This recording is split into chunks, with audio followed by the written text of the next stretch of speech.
Hello दोस्तों, आपका बहुत बहुत स्वागत है मेरे यूट्यूब चैनल में।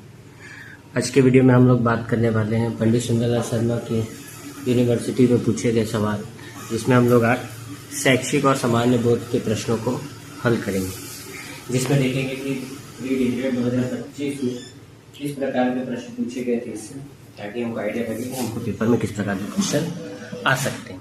चलिए इस वीडियो को शुरू करते हैं बिना लेट किए। अगर आप इस चैनल पर नए हो तो आप इस चैनल को लाइक कर सकते हो, सब्सक्राइब कर सकते हो, इसी प्रकार से शिक्षा जगत से जुड़ी हुई वीडियोस के लिए।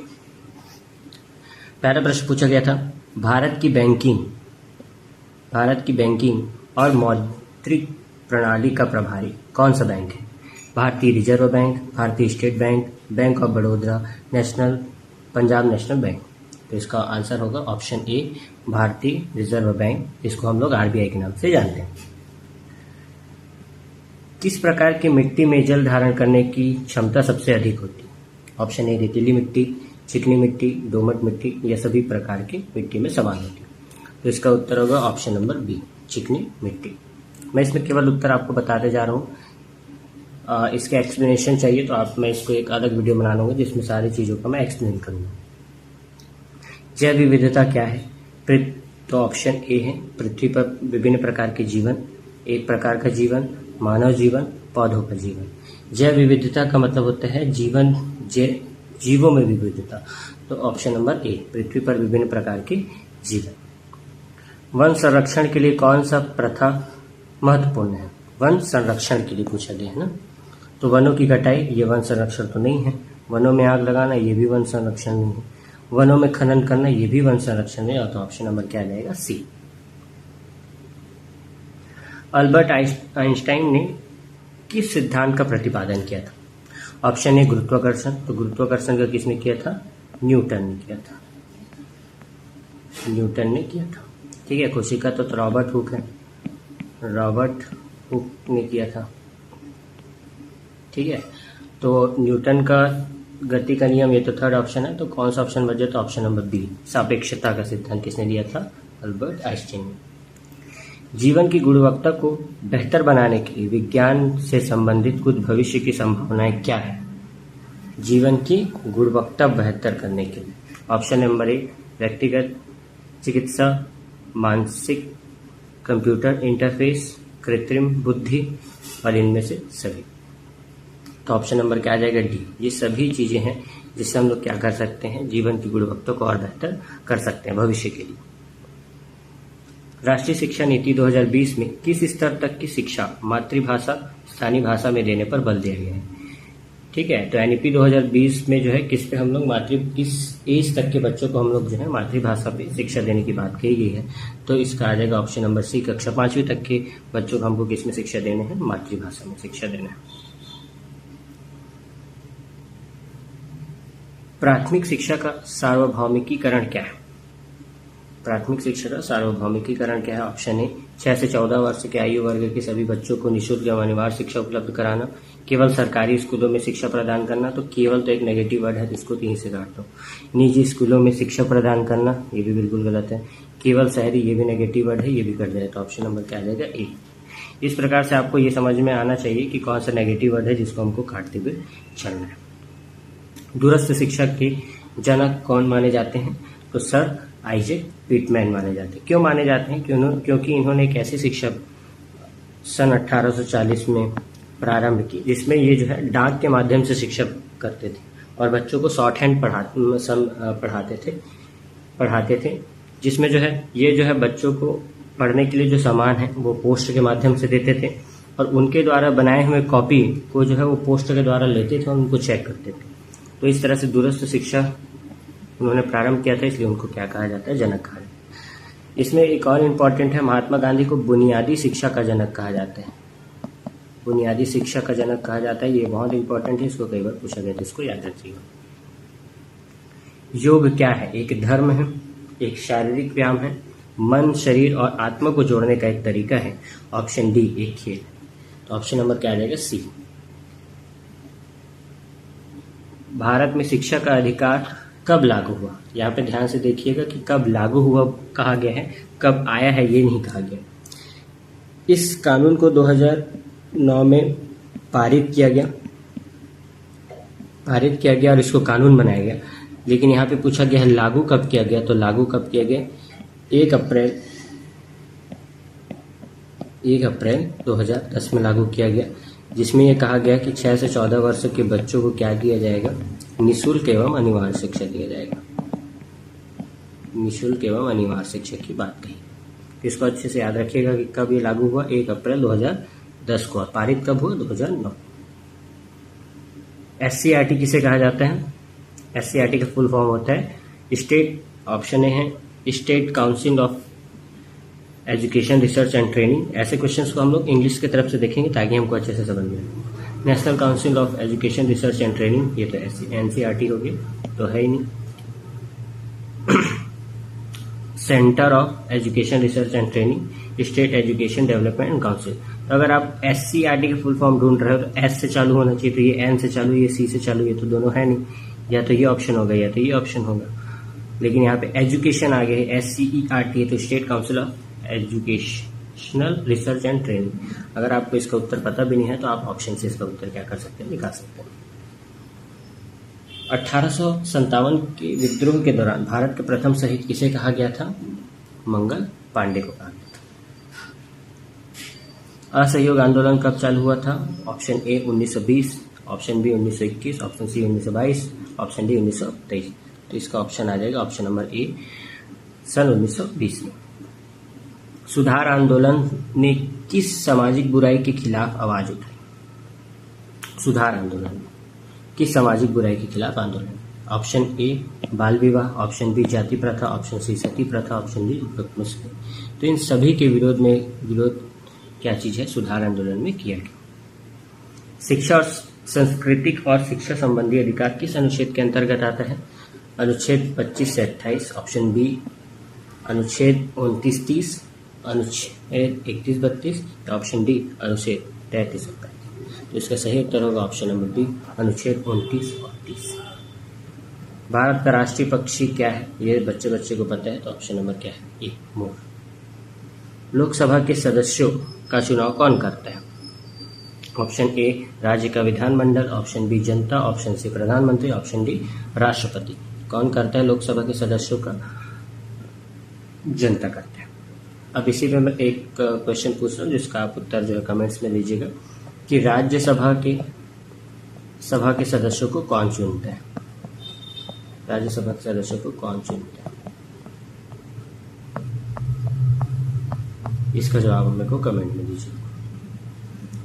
भारत में ग्रामीण विकास के सबसे महत्वपूर्ण कार्यक्रम कौन से हैं? महात्मा गांधी राष्ट्रीय ग्रामीण रोजगार गारंटी अधिनियम, ऑप्शन ए, ऑप्शन बी राष्ट्रीय ग्रामीण आजीविका मिशन, ऑप्शन सी प्रधानमंत्री ग्रामीण आवास योजना, ऑप्शन डी से सभी। ये सभी ऐसी योजनाएं हैं जो ग्रामीण विकास से रिलेटेड है, तो ऑप्शन नंबर क्या आ जाएगा? डी है। सामाजिक विकास के लिए सबसे महत्वपूर्ण कारक क्या है?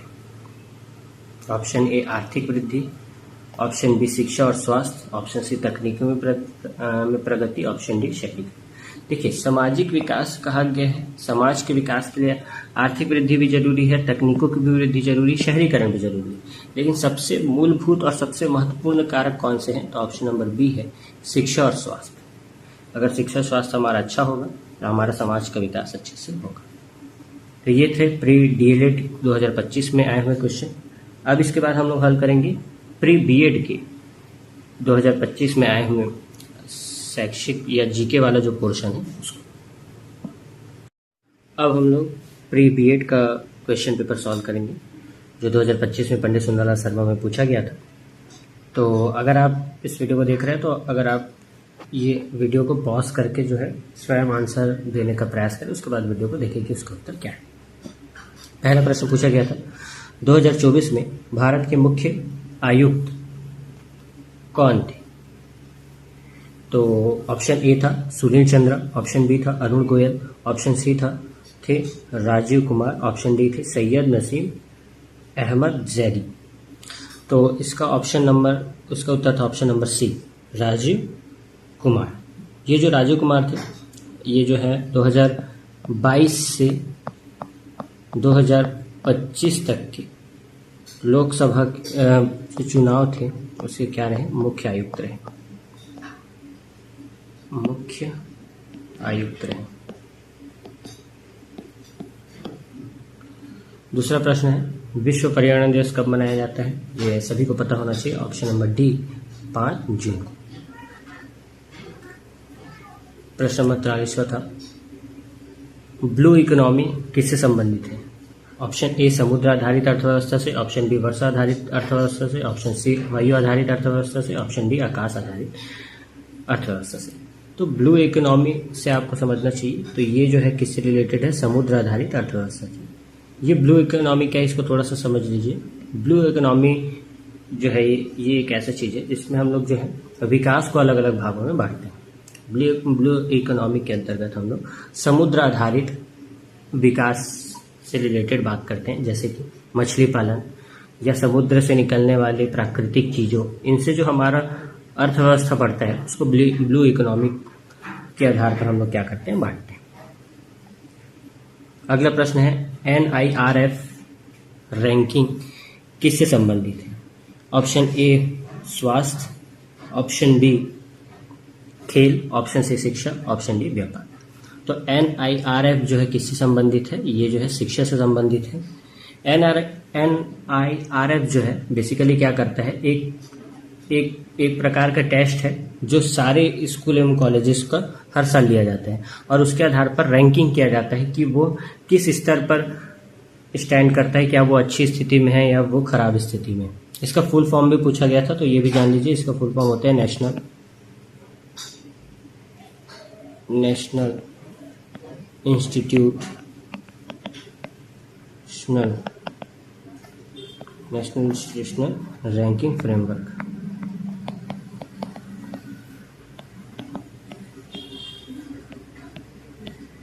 देखिए, क्वेश्चन इसके दाएं बाएं से ही पूछेंगे तो हल्का फुल्का इसके बारे में आपको नॉलेज होना चाहिए। NEP 2020 के अनुसार किस कक्षा तक मातृभाषा एवं स्थानीय भाषा में शिक्षा की सिफारिश की गई थी? तो इस ऑप्शन को हम लोग देखे थे, ये जो है प्री BEd में भी पूछा गया था। तो ये कक्षा 5 तक का पूछा गया था इसको। Option number B. 1 class 1 channel पहल किस योजना के तहत किया गया था? Option A PM eVidya Diksha, option C Swayam, option D स्वयं प्रभा। देखिए, 1 क्लास 1 चैनल जो पहल है ये जो है कोविड के समय चालू किया गया था, क्योंकि उस समय स्कूल कॉलेजेस बंद थे तो शिक्षा व्यवस्था ठप थी। उस समय सरकार ने एक योजना चलाई थी कि हर चैनल में कक्षा 1 से लेके कक्षा 12वीं तक के बच्चों के लिए क्लासेस चलाई जाएंगी और उसमें बच्चे जो है कोविड के दौरान भी अपनी पढ़ाई जारी रखेंगे। तो ये जो योजना किसके अंतर्गत थी? PM ई-विद्या के अंतर्गत इसको शिक्षा दी गई थी। वर्ष 2023 में G20 शिखर सम्मेलन की मेजबानी किस देश ने किया था? तो किसने किया था? भारत देश ने किया था। इसका जो थीम था वो क्या था? वसुधैव कुटुंबकम का।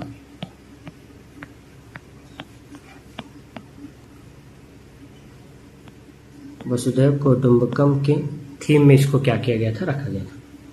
इसरो का मुख्यालय कहाँ है? Option A Dehradun, option B Ahmedabad, option C Pune, option D Bengaluru. देखिए, अगर आप इसका उत्तर नहीं भी जानते तो आपको इतना आपको जनरल नॉलेज ये रहता है कि जो इसरो जो भी चीज़ करता है वो ज़्यादातर हमारे जो भारत के साउथ इंडिया की ओर ज़्यादा होता है। तो इन सब ऑप्शन में साउथ इंडिया एक ही तरफ है, तो इसका ऑप्शन क्या आ जाएगा? D option Bengaluru. RTE act किस वर्ष लागू किया गया? देखिए, किस वर्ष लागू किया गया पूछा है ना। 2009, option B 2005, option C 2000, option D 2020। तो इसमें 2010 का ऑप्शन नहीं है, तो अगर 2010 का ऑप्शन नहीं है तो हम लोग इसको छोड़ते नहीं, इसको हम लोग जो है क्या कर देते हैं? 2009 में लगा देंगे। कौन से शिक्षकों के मानकों को विनियमित करता है?